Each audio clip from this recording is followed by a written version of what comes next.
जय गुरु जी संगत जी गुरु जी की कृपा गुरु जी के आशीर्वाद से आज का जो सत्संग हम आपके साथ शेयर कर रहे हैं पारुल आंटी का सत्संग है। ये बहुत प्यारा और ब्लेसिंगफुल सत्संग है। तो मेरी विनती है आप सभी गुरु परिवार से कि सत्संग को अंत तक सुने, ध्यान से सुने, पूरा सुने। सत्संग का मतलब होता है सत्य का संग। सत्संग की प्राप्ति जब ही होती है जब गुरु कृपा होती है। तो हम सभी बड़े भाग्यशाली हैं कि हम पे गुरु कृपा हुई और हमें सत्संग सुनने का और शेयर करने का सौभाग्य प्राप्त हुआ। साथ संगत जी गुरु जी महाराज कहते हैं सत्संग सुनने वाले का भी कल्याण, सत्संग करने वाले का भी कल्याण, ऐसे दोनों का ही कल्याण है। तो बिना स्किप किए सत्संग को बड़ी श्रद्धा भाव से अंत तक सुनिएगा, ध्यान से सुनिएगा, पूरा सुनिएगा। और अगर शुक्राना सत्संग आपको पसंद आए तो आप इसको लाइक कीजिए, चैनल को सब्सक्राइब कीजिए, वीडियो को ज़्यादा से ज़्यादा संगत में शेयर ज़रूर कर दीजिएगा और बेल आइकन दबाना बिल्कुल भी नहीं भूलिएगा। जब भी कोई लेटेस्ट सत्संग आएगा उसका नोटिफिकेशन आपके पास आएगा। तो चलिए संगत जी चलते हैं गुरु जी महाराज के सत्संग की ओर। सत्संग शुरू करने से पहले करते हैं गुरु जी का मंत्र जाप। ओम नमः शिवाय, शिव जी सदा सहाय। ओम नमः शिवाय, गुरु जी सदा सहाय। संगत जी आज मैं आपको एक ऐसा सत्संग सुनाने जा रही हूँ जो दिल को हिला देगा। कई बार हम सोचते हैं कि हमारी लाइफ में जो दर्द है वही सबसे बड़ा है, पर आज की ये संगत आपको बताएगी कि दर्द कितना गहरा हो सकता है और गुरुजी कितनी खामोशी से किसे कब कहाँ से उठाकर निकाल लेते हैं। संगत जी ये सत्संग एक ऐसी संगत आंटी का है जिसकी जिंदगी बीमारी, कर्ज, घर टूटना और मौत के बिल्कुल पास चली गई थी, पर गुरुजी ने उसे सिर्फ बचाया नहीं, उसे नया जीवन भी दिया, नई हिम्मत भी दी और नई रोशनी भी दी। अगर आप दर्द में हैं, टूटे हुए हैं या कभी लगा हो कि अब बस बस और नहीं सहा जाता, तो यह सत्संग आज आपका जवाब है। ये सत्संग आज आपकी हिम्मत है। ये सत्संग आज आपका हौसला है। ये सत्संग आपके दुखों की दवाई है। ये सत्संग गुरु जी की ब्लेसिंग्स है। ये सत्संग आपके हर एक दुख परेशानी का निवारण है। तो इसे ज़रूर आप सुनिएगा और शुक्राना गुरु जी का कीजिए। तो सुनते हैं पायल आंटी का सत्संग। जय गुरु जी संगत जी। संगत जी सबसे पहले गुरु जी महाराज के चरणों में कोटि कोटि नमन। सारी संगत जी को जय गुरु जी। संगत जी कहते हैं ना जीवन में आप एक ऐसे मार्ग पे चलते हैं जहाँ परमात्मा आपको लेके चलता है और हम उसी मार्ग पे चल रहे हैं, उसी दिशा में चल रहे हैं, उसी दिशा में बढ़ रहे हैं क्योंकि हम पे गुरु कृपा हुई है, हम पे गुरु ब्लेसिंग्स हमें मिली है। और ये शुक्राना सत्संग शेयर करने की। संगत जी साल 2004 से ही दिल्ली के एक साधारण घर की बहू मैं रही हूँ और हर घर की तरह मेरे भी अपने सपने थे। छोटा सा घर, एक प्यारा सा बच्चा और खुशियाँ। सबके यही सपने होते हैं शादी के बाद और मेरे भी यही ड्रीम थे कि भाई एक प्यारा सा अपना घर होगा जिसमें पति होगा, बच्चे होंगे और एक खुशहाल भरा जीवन होगा। मान सम्मान प्रेम सब मेरे पास होगा। लेकिन किस्मत की कड़वाहट और ऐसी बेरंग हवा अचानक मेरी तरफ आने लगी कि धीरे धीरे मेरे सारे सपने हवा हो गए, किसी धूल में उड़ गए। सबसे पहले मुझे लगातार बुखार रहने लगा। डॉक्टर बदलती गई लेकिन संगत जी कोई फर्क नहीं पड़ता था। रिपोर्ट आती और डॉक्टर्स एक दिन उन्होंने कहा तुम्हें एक रियल ऑटो इम्यूनिया डिसाइजर है, धीरे धीरे शरीर अंदर से गलने लगता है। संगत जी अचानक से ऐसा कैसे मेरे साथ हो गया, मन में बहुत सवाल थे और ये बात सुनने के बाद मेरा पूरा संसार हिल गया। मेरे पति की आंखों में आंसू आ गए, घर वालों के कदम भारी हो गए क्योंकि संगत जी बीमारी ने ऐसे पकड़ बनाई कि मेरे पैर सुन्न होने लगे, चलना मुश्किल, रातों को तेज दर्द रहता था, नींद उड़ गई। सबसे पहले संगत जी मेरे पैरों ने चलना बंद किया, उन्होंने काम करना बंद किया। धीरे धीरे अंदर से शरीर गल रहा था और इस गलन की वजह से संगत जी ना मैं चल पा रही थी, ना मैं उठ पा रही थी और मेरा शरीर जो है ना इतना भारी हो गया था कि संगत जी मेरी रातों की नींदें उड़ गई थी। एक दिन तो मैंने रात के 3 बजे चिल्लाना शुरू कर दिया, मुझे बचा लो, मैं जल रही हूँ अंदर से। क्योंकि संगत जी जलन होती थी।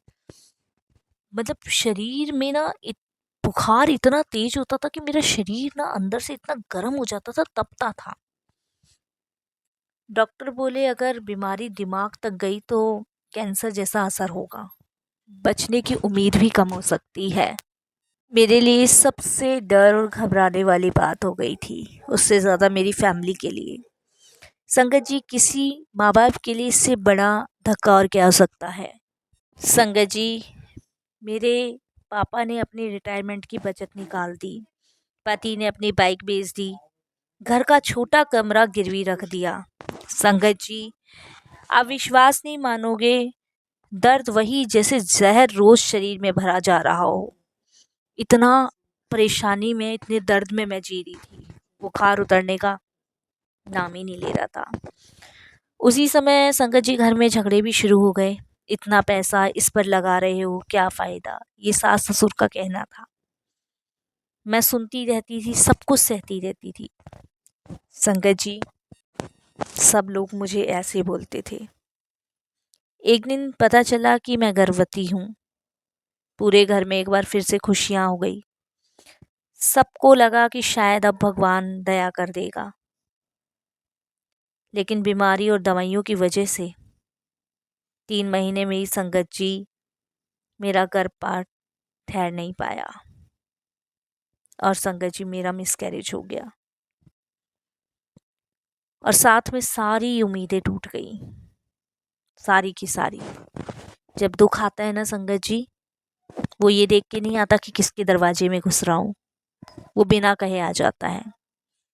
मैं चीख चीख कर रोई, लेकिन मेरी सुनने वाला कोई नहीं था। मैं भगवान से बस यही कहती थी, मैंने क्या इतना बुरा कर दिया जो मेरे साथ ये सब कुछ हो रहा है। अब हालत ऐसी हो गई कि संगत जी मैं किसी से बोल भी नहीं सकती थी और ऐसे बुरे दिन आए कि मुझे खुद बोलना पड़ा अपने पति से कि मुझे छोड़ दो, मैं बोझ बन गई हूँ सबके लिए, अब मुझसे नहीं सहा जाता, अब मुझसे नहीं जिया जाता, मुझे छोड़ दो। लेकिन मेरे पति ने मेरा हाथ पकड़ा और कहा, तुम्हें मैं कुछ नहीं होने दूंगा, कुछ भी नहीं। किसी दिन देखना चमत्कार ज़रूर होगा, भगवान हमारी ज़रूर सुनेंगे। सिर्फ एक मेरे पति मेरे साथ बहादुरी से खड़े थे और वही दिख रहे थे, पर अंदर से तो मैं पूरी तरह टूट चुकी थी, बिखर चुकी थी और कोई मेरे साथ नहीं था सिवाय मेरे पति के। कर्जा बढ़ता जा रहा था, घर के रिश्ते टूट रहे थे, क्योंकि मेरे पति मेरे साथ थे, ये चीज़ परिवार वालों को पसंद नहीं आ रही थी। हर चीज़ का जवाब मेरे हस्बैंड सबको देते थे। एक हिम्मत, एक ढाल बन के मेरे हस्बैंड मेरे साथ खड़े रहे। जिस समय मैं मौत के किनारे थी ना, उस समय मेरे पति मेरी ढाल बन के मेरे साथ थे। एक दिन संगत जी मेरी मौसी मुझसे मिलने आई। उन्होंने कहा तू मेरे साथ चल, मैं तुझे गुरुजी के बड़े मंदिर लेके जाऊंगी, वहां देख सब ठीक हो जाएगा।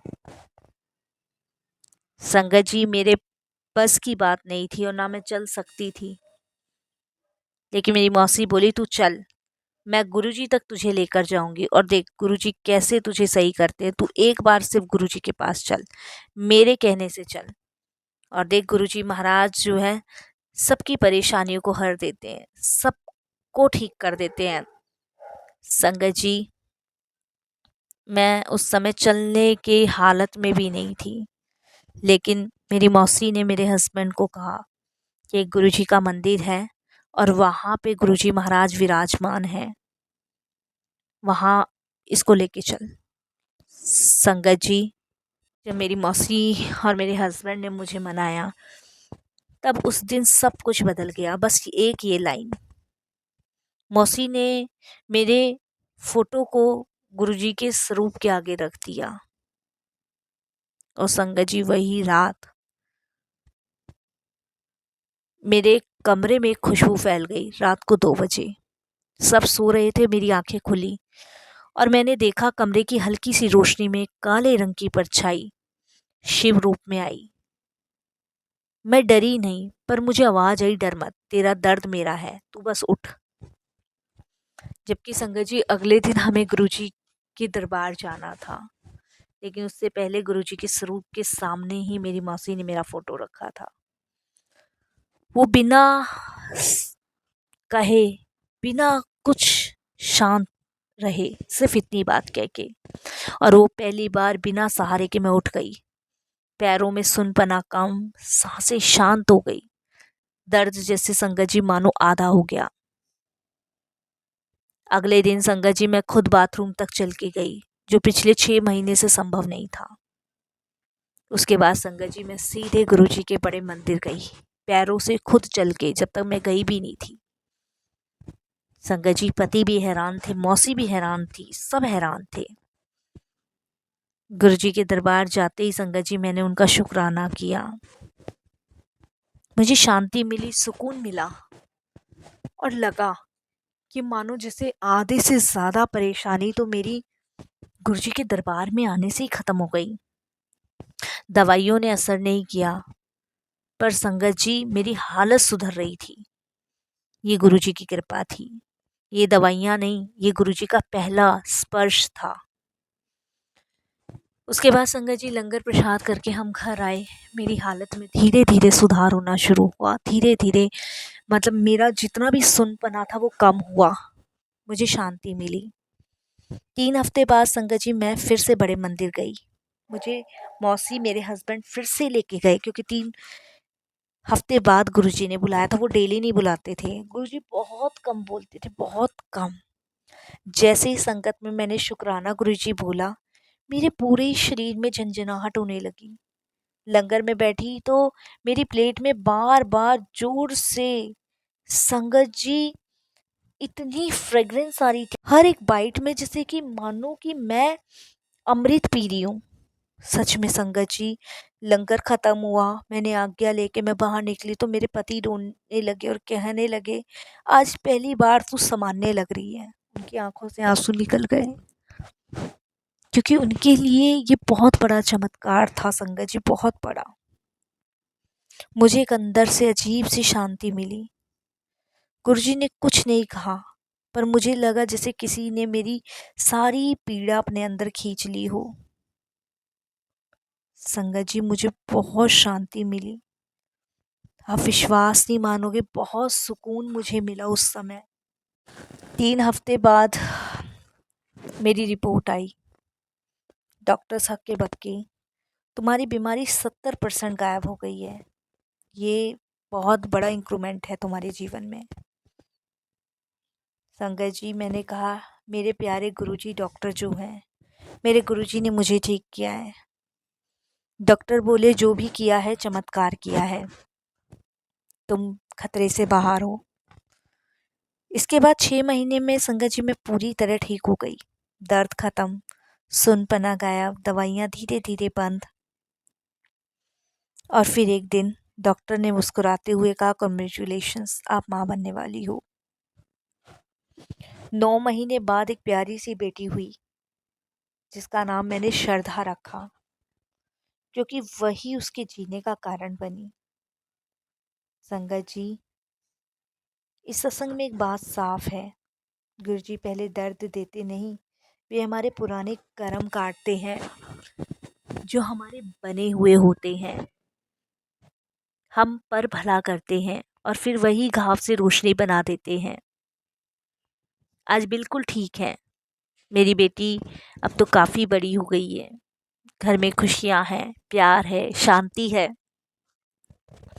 और संगत जी हर रविवार मैं गुरुजी के बड़े मंदिर जाती हूँ अपनी फैमिली के साथ।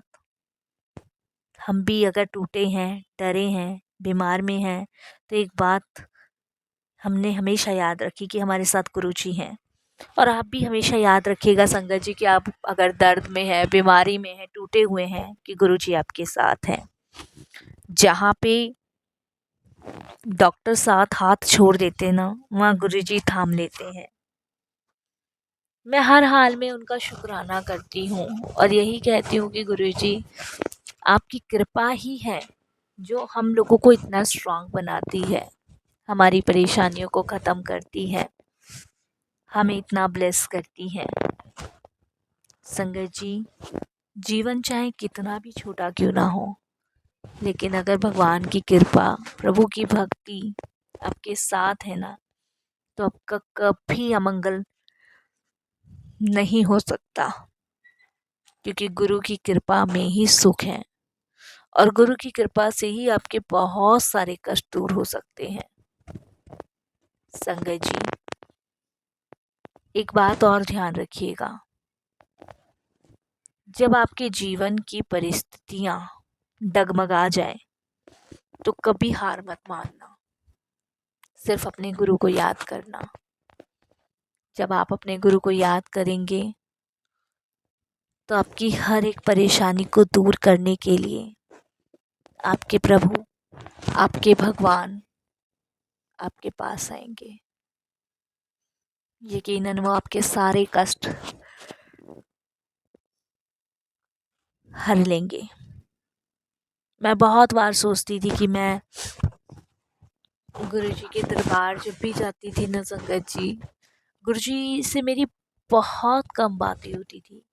गुरु जी बस एक नज़र मुझे देखते ज़रूर थे, लेकिन जब भी मैं गुरु जी के दरबार जाया करती थी तो मुझे यकीन होता था कि गुरु जी मेरे बहुत सारे कष्ट काट रहे हैं, क्योंकि संगत जी बहुत सारी संगत हुआ करती थी वहाँ पे और गुरु जी हर जिसको ब्लेस करते थे। कितनी बार तो संगत जी शिवरात्रि के मौके पे हमें बहुत ब्लेस किया गुरु जी ने। मेरी बेटी को तो संगत जी बहुत ज़्यादा गुरु जी ने ब्लेस किया। जब मैं अपनी बेटी को पहली बार गुरु जी के दरबार लेके गई थी तो यकीनन संगत जी, गुरु जी की अनंत कृपा की प्राप्ति उसे हुई थी और आज भी हम उस पल को याद करते हैं। मैं सोचती हूँ कि क्यों हम उस समय में वापस नहीं चले जाते जिस समय गुरु जी अपनी फिजिकल फॉर्म में थे। वो समय बहुत अच्छा था संगत जी, और बिल्कुल साक्षात भगवान गुरु जी इतना तेज डिवाइन हो रहा था ना कि हम बिल्कुल गुरु जी को देख नहीं पाते थे। और आप महसूस करिए, आपको अब भी वो आपके अंग संग ही मिलेंगे। जय गुरु।